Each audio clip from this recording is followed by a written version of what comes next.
My name is Sasha Keogh, and I'm an indie author. I write urban fantasy, and this is my journey from being a hobbyist to a career author.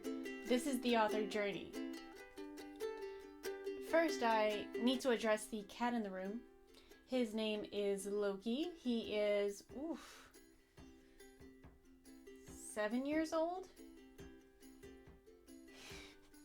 And currently in the process of grooming out his winter fur into his summer fur. I know it's been summer for a while, but he's got a lot of fur. So that's what he's all about right now. Today we're going to be covering where to start. So you want to be an indie author? Me too! First, let's get some assumptions out of the way. I'm assuming that you have skill as a writer and that you're continually growing those skills. I'm also assuming that you have a book that is either finished or that you're working on, and it's preferably part of a series. I'm also assuming that you know the difference between indie publishing and traditional publishing. If any of those don't sound like you, I suggest making that your step number 1. If you're all caught up, then cool, we're on the same page. I'm bringing you 4 steps that you need to take as an indie author. Step 1, determine who you are and what you write.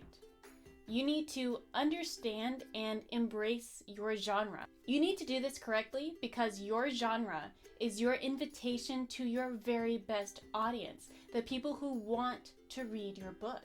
If you think that your writing is so niche that, oh my god, it couldn't possibly fit into any genre, it's not. Imagine your audience as a gated community. Now, you're trying to get to Steven, who lives on Park Row, who loves a sci-fi opera that's a political thriller with romantic elements that is a reimagining of Tolstoy's great works. Pretty niche, right? But if you don't say sci-fi at the front gate, you're not getting in. And that's too bad because Steve, who lives on Park Row, would love to read your book. You lose, Steve loses. It's very sad. Delightfully surprise your audience with how original your story is once you're in the door. Now, when it comes to who you are as a writer, this isn't just about branding. It's about being comfortable with what it is that you write. If you write hardcore shifter erotica, be prepared to talk about that. If your cosmic horror is pure nightmare fuel and the person who could have even thought of that must be really, really messed up in the head, that's you. Embrace that. I've met plenty of authors that go, well, I really want to write in this genre, but for right now, I'm going to use this genre as a stepping stone to get my name out there. That's kind of stupid. I mean, you're going to spend your time, your money, and your energy building a whole brand and audience around a genre that you have no intention of living in. Unless you're like super successful and you've got diehard fans and you've got the money and time to completely rebuild your brand. If so, great! Go for it! For most of us, where you plant your seed is basically where you want your tree to grow. Now, I understand that some people can't embrace what they write under their real name or under their real persona. They have to distance themselves from what they write, even though they love writing what they write, because it conflicts with some made-up values by their community. Whether that community is their family, their friends, their culture, or their religion, just know that you as an author are free to explore and be a part of any community that your heart wants you to be part of. And you deserve to be part of a community that embraces you for you. I know it's hard, but these are the things you have to face if you're going to keep creating this art for the world, for people to enjoy, for you to enjoy making. Okay, step 2, do your research. You've got to start reading, start watching videos. There is so much to learn. You're not just publishing a book, you're starting a business. That makes you an entrepreneur. That means that you are your business. Your books are your product, your audience is your customer. Now that you have a product to sell, You have to figure out how to get your product into the hands of your customer. That's the most nut up or shut up part of this whole process when it comes to authors. People who aren't comfortable with sales, who aren't comfortable putting themselves in front of other people. But I'll tell you, you'll be a lot more comfortable when you know what the fuck it is you're talking about. That's where the research comes in. You need to start researching the self-publishing industry from writing the book to having launched the book. There's a lot in between.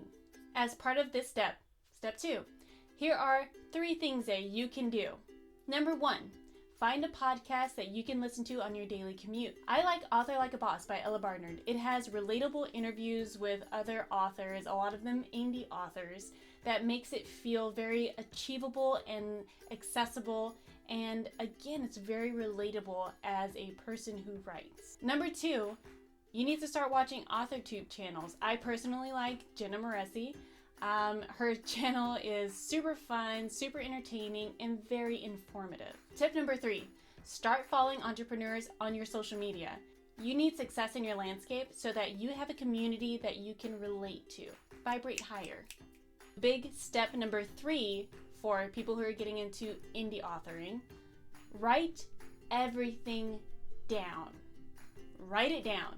After the research portion of this process, I was feeling so overwhelmed with the amount of things that I needed to know and that I didn't know, and that I didn't know that I didn't know because I didn't know that they existed. So I was battling all of these conflicting thoughts in my head, and not conflicting, like concurrent. I couldn't keep a train of thought because the tracks just branched off in all different directions. And I would tell this to my husband, like, I don't know what I need to work on. Like, I have this book that I'm writing, but I also need to be building my author platform. I need to be doing this. I need to do that. And in order to do this, I have to know that. And I didn't even know that I didn't know about that because I needed to do the first thing first and look into it. And he is also an entrepreneur. He has a different workflow than I do.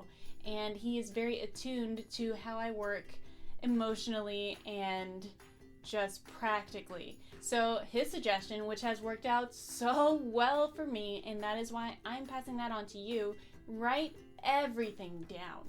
Just the whole process from beginning to end, anything that pops into your head, write it down. I got a big poster and I wrote down absolutely everything that I thought that I needed to know, from creating a PayPal to how to launch a book. I wrote all of that down. What I was left with was this big glob of information because I was just having like a thought dump, and I dumped it all on this poster, and it was ugly and it was raw and it was real, and he saw why I was so stressed because it was so much.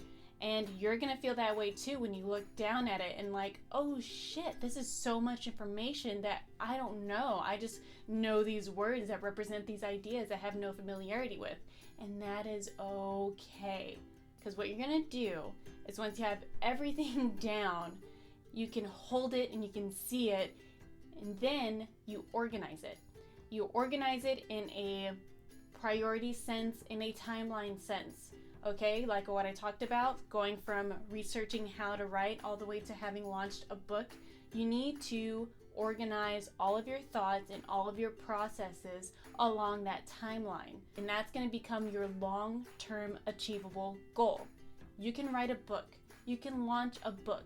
You can do the whole process. This is just part of that workflow to make sure you know what the steps are along the way and that you are the most informed. So do that. Step 4, the final step in this very beginner process. You need to set short-term achievable goals. As an author and business owner, you need a business plan. Here are some goals to start with. Whatever phase, whatever draft it is of the story that you're working on, set a finish date. If you don't have a website yet, set a timeline for when you need to start working on your website. If there is a goal that you would like to set, but you don't know much about it, set a start date for that goal and research in the meantime until you have that start date. Because if I don't know how to build a house and I don't know how long it takes to build houses, it would be absolutely stupid of me to assume that I could build a house in 3 months. and then make that my goal for having the house built, right? Writing is the same way. If you've never written a book before, setting a goal of having that book done in 3 months is going to be staggeringly difficult and probably demotivational if you don't meet that goal. And when I say short term and achievable, make sure that these are things that are within your power. You may want an HBO or Netflix series to be made out of your books, but if you don't have a book yet, you need to start with the book, okay? And you can decide what the TV trends are as to whether or not someone's even gonna ever pick up your book for a series. You can even decide what goes viral, because that is out of your control. But you can control how fast you write that book, how fast you get it edited, how well you do with each step of your process. You control that. Own what you can control. I'd like to point out here that there is a difference between an achievable goal and setting low expectations. An achievable goal is something that you can do. Your long-term achievable goal is to be a successful indie author. Your short-term achievable goals are building blocks of that larger goal. So they should be slightly ambitious. They should be progressively ambitious. They should push you to work harder. They should push you to sacrifice your comfort. They should push you to achieve them because you can. If you're just knocking all your goals out of the park, your expectations might be set too low. There's this question answer phrase that you're gonna see anytime you're looking for advice on how to set goals or how to tackle a big problem. The question is, how do you eat an elephant? The answer is one bite at a time. So if you are taking ambitious, tenacious bites out of your long-term goal, you're gonna meet that a lot faster than if you're just nibbling. Nibbling because that's what you think you can handle, nibbling because it's easy. Of course, as you go along, you are going to be reevaluating your goals because you're just starting, and it's okay to be wrong about the level that you can achieve. This is figuring out how to best utilize your skills and how to get better. And once you have your workflow figured out, you know how far to push yourself. And like I said, it is okay to adapt. It's okay to adjust to whatever life throws at you. That is totally fine. But you have to start the building blocks of making a reliable workflow. I feel like I should also share my poster that I made, because I totally did make one. I'm not just like batting that off out of nowhere.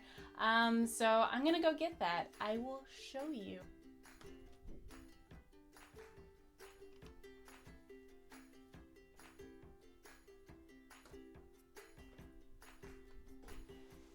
Okay, so this is the poster that I made.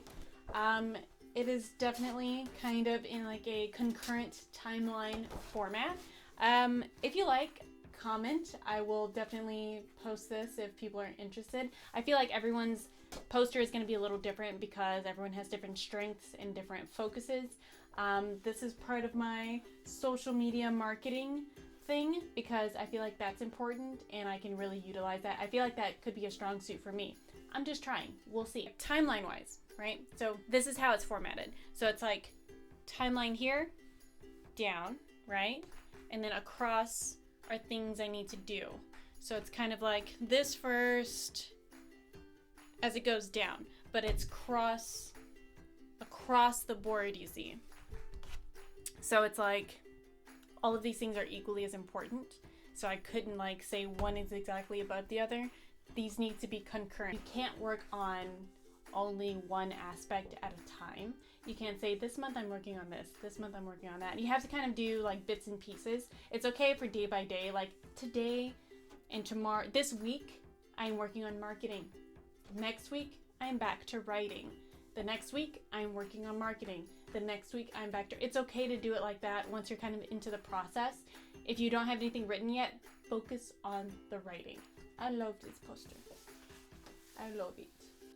Thank you for watching. My name is Sasha Keogh. Again, I am an indie author. I write urban fantasy. I am currently looking for beta readers. I've got a few stories that I need some eyes on. So if you're interested in urban fantasy that has a strong female protagonist, that's kind of my gig, contact me in any of my socials. I'll have them all linked, and let me know. We can work together. Thank you so much. Again, this is Sasha Keogh. This is the Author Journey. Later. Please no, don't do that.